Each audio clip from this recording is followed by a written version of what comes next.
Portulacaria afra is easy to propagate from cuttings, commonly called the elephant bush and sometimes called the dwarf jade. You can propagate this plant in soil or in water. And with the elephant bush, there are a number of varieties, different foliage, but they're all propagated in the same way. In this video, we'll demonstrate both methods with large and small cuttings, and we'll show you the results as well. The size of the cutting doesn't matter that much. Smaller cuttings like these are perhaps a little easier. If you're up to the challenge, large cuttings with stems like these can also work. The larger cuttings work well for those who wish to try a bonsai effect because you get an instant thick trunk, a great start to a bonsai. You can propagate in water or in soil, and for the soil we're using a normal potting mix. Take your cuttings and then trim the lower foliage off, finally making sure that the cut at the bottom of the plant is just below a node. This is a node here, it's where the leaf was once joined to the stem.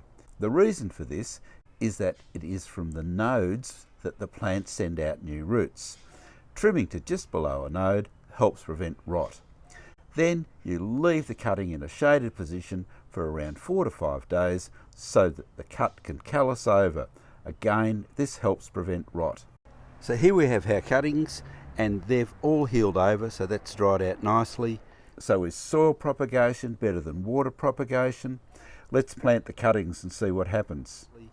We're going to take our first cutting, one of the longer ones, and we're just pushing that right down into the soil and we'll firm it in. We'll take our other long cutting and we're going to place this one just straight into water. So there we have the comparison between the water cutting and the soil cutting. So these two little trees we're putting into these pots, and again we're pushing them down into the soil. We'll firm in around them. We won't water these in. Put another little tree if you like, and again down into the soil just like that and firm them in. Now we have our large cuttings. This one, it's healed over well, and again we're just pushing that down into the soil fairly deeply, and that's why we're using a larger pot.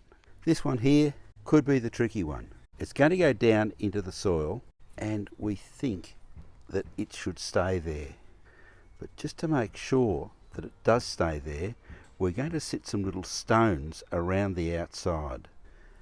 So we've simply taken 2 small rocks, one either side of this. They'll stay there until this cutting starts to send out new roots.